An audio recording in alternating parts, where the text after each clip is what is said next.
can you pull the VIN from your end and see if there's anything there? Because I think there's a serious problem here for which we might file a lawsuit. I'm still thinking about it. My friend called me back and he goes, we will buy that car back from him. And I said, really? Why? And he goes, can't tell you.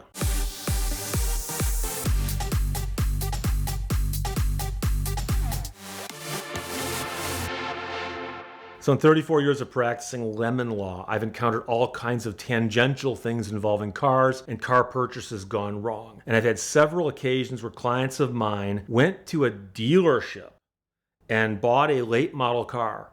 And I'll give you an example. I had a client who bought a late model big car, and he owned a company that was a limo type company where he would provide car service for people. So he needed this big, nice car to pick people up and get out, open the door. Thank you, ma'am. Yes, sir. Thank you very much, sir. And he buys this big car, and when he gets it, he brings it home, and he's going through the process of starting to clean it up and use it in that service. And one day he looks at his front window, and there's a Michigan State cop car in his driveway parked behind his relatively recent purchase of a late model car. And one of the cops is on the ground underneath the car. And generally speaking, in the list of things you don't want to see cops doing on your property, crawling underneath your car is not normally one you'd even think of. But this guy's crawling underneath my client's car. So my client goes walking out and says, gentlemen, can I help you? And they said, well, the car is stolen. We're taking it.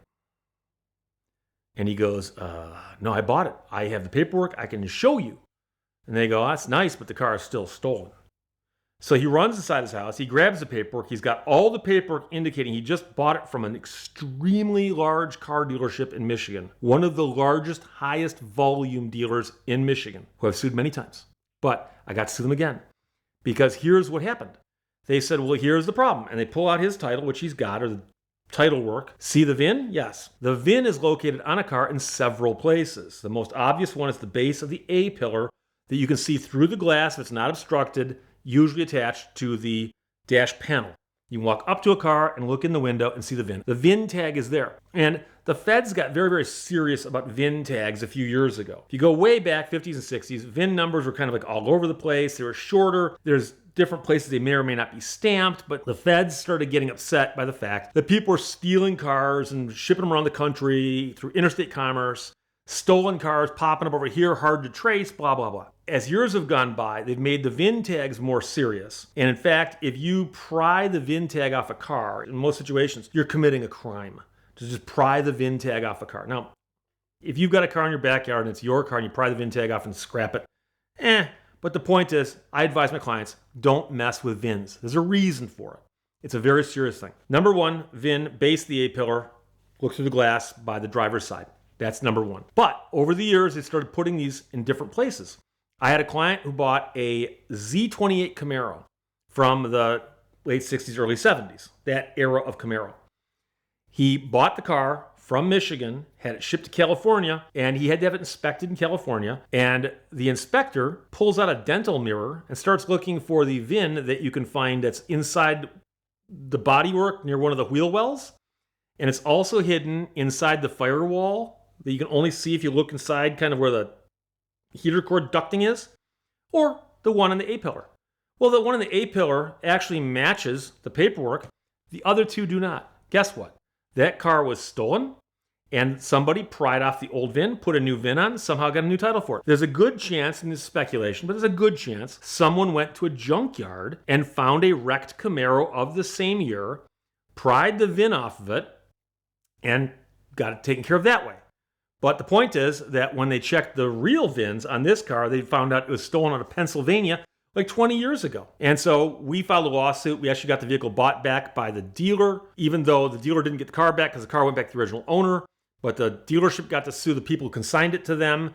So all is good in the world because they also paid my attorney fees. But the guy in his front yard with the state cops underneath his vehicle goes, but wait, the VIN matches. The guy goes, well, no, the other ones don't. And on his particular vehicle, there was one VIN underneath the car stamped into a frame rail.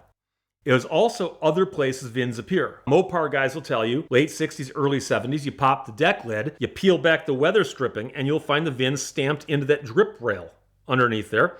And that's how you can check that. My client goes, I don't understand. They go, this vehicle has a cloned VIN. They often talk about VIN cloning. I have people comment on videos like this and they go, Steve, you're helping people break the law.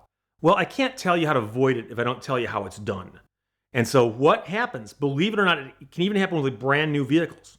Because what will happen is someone will steal a car, whether it's a late model brand new car off the lot, or if it's from a storage facility at the manufacturer, or a late model car being stolen that's already owned by somebody. I live near Detroit, and I can tell you right now that all of the big three who manufacture and assemble cars in the southeastern Michigan area have a problem where every now and then somebody will climb into one of the storage lots, steal a vehicle, smash it through the fence, leave it abandoned, run back inside, and them and their friends will grab 5 cars and take off with them. Where are they going to do those cars? They haven't got paperwork for them. Oh, what they're going to do is they're going to clone the VINs and then sell them into commerce. And so what they can do, for instance, is, take a road trip to Canada and find cars that make and model that are on the road over there, write down the vehicle identification number, write that down, and then they make a fake tag. They pry the real tag off this car, install this tag. And by the way, it's hard to do because the tags are pinned in with a special rivet that's hard to do. But if you get that tool, then it can be done. So they put the new tag on the car, they get the new title for it, and then there's some states it's easier to get titles than others, and they know this where they can do that. And then they've got a vehicle where one VIN tag matches the title, and they sell that, and they trade it in at a dealership, and they sell it to somebody outright. And somewhere down the road, somebody figures out, oh, this vehicle, if you check the other VINs on it, actually is stolen from over here, over there. And it's crazy how that works. The concept of the VIN tag and where the VINs are in different vehicles. If you've got a vehicle that you're not sure about this, go on the internet and type it in and say, where is the VIN located on this make, model, and year of car? So for instance, with the Camaro that my client had bought, I actually looked that up and they go, that particular year of Z28, the VIN is stamped in 3 places, the firewall, the fender, and the A-pillar. So there's only 3 places on that car. Other modern vehicles, it's stamped many more places.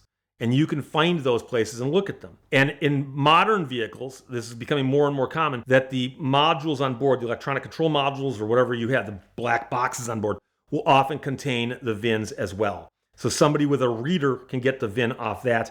And reprogramming that, I suspect, would be the hard part if you wanted to do this correctly and try to make everything perfect.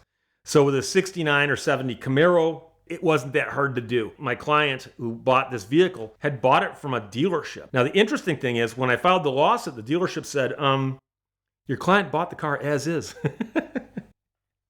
As is only protects you against the warranty of merchantability being breached. It doesn't protect you against actual fraud or misrepresentation. And this was a breach of title. They sold my client a vehicle they did not rightfully own. It's a breach of title. That case actually settled very, very favorably where my client got everything they needed. I got paid and everybody's happy.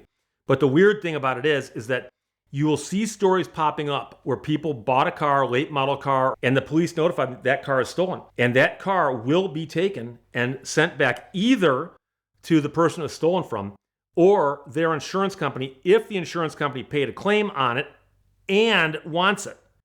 I've actually represented people before whose vehicle got taken back, and it turns out the vehicle was sent back to the original owner because the insurance company, when they paid the claim off, thought, well, if we claim this car now as an asset of ours, we can't sell it because we don't have it. So how about this? We'll write the entire thing off as a loss. And when they write the entire thing off as a loss, guess what? Car goes back to the original owner. I will tell you that I know a little bit about Vipers, Dodge Vipers. I've got a Dodge Viper. And Dodge Vipers are unusual cars in a lot of respects, including the fact that the VIN tag on that car is often on the A-pillar itself. So I had a client once who came by my office and he goes, Steve, I bought a Dodge Viper and there's something wrong with it. And I go, what could be wrong with a Dodge Viper? He goes, well, I found a bunch of broken glass inside the Viper that shouldn't be there. And I go, okay. And he goes, and there's also something wrong with the VIN tag. And I go, what do you mean by that? He goes, let me show you. He brought it to my office. So we walk out in the parking lot. He opens his door up. And the tag has got these really weird looking, the rivets don't match. And I'm like, that does look odd to me. I don't know what to make of that. And he goes, I think this car was damaged. But he bought it brand new. He goes, I think it had pre-delivery damage. Now, here's the thing. Michigan actually has a law. I'm not making this up. that if a car suffers pre-delivery damage below a certain amount, they do not have to disclose it. So a car can be on a dealership lot, stolen, have all the glass busted out of it, have body damage, and have, like, say, the radio ripped out of it. As long as you replace the glass, replace the radio, and fix the body damage, and the cost of body damage is below a certain percentage of the value of the car, they don't have to tell you anything about it. They're not required to. It specifically says they do not have to tell you that. I'm looking at this car going, but if it got body damage on the dealership of some sort, like a busted window or something. But then he goes, but why would they have to replace the VIN unless something hit the A-pillar and busted the windshield, which would be a more serious issue? And the guy was just upset by this because he ordered the car. And Dodge Vipers were basically hand-assembled in Detroit in their own facility. So I actually called up a friend of mine who is an attorney at Chrysler, and I said, got a weird situation with this Viper, and I'm not even sure what I should do with it, but can you pull the VIN from your end and see if there's anything there? Because I think there's a serious problem here for which we might file a lawsuit. I'm still thinking about it. My friend called me back and he goes, we will buy that car back from him. And I said, really? Why? And he goes, can't tell you. And I said, okay, but I'd rather him buy it back and not tell me why than tell me I can't tell you, but we're going to buy it back. And if I had to guess, they were building this car and something hit that A-pillar right near the end of the assembly. And somebody thought, well, straighten it out, fix the VIN, put a new windshield in it, you're good to go. But my guy spotted it because of the fact that there was broken glass inside the car. There's little cubes, down inside the front of the dashboard. And he also found some underneath the seats. And that's a scary thing, especially when you're paying that much money for a car like that. And this is this guy's dream car. He's like saving up and waiting for this car. And the car comes and he's like, there's something wrong with this car. And so the key thing here is that if you really want to be certain that you've got the right car that matches your title, walking up and comparing the VIN underneath the glass with the one on your title is only one part of it.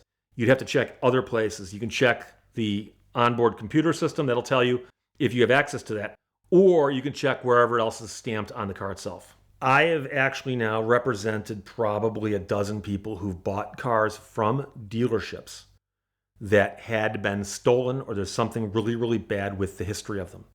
And I talk to the attorneys from the dealerships. I know many of these attorneys personally, and they'll say, Steve, these guys bring these cars in so fast and flip them so fast, they haven't got time to check. You wouldn't expect us to check.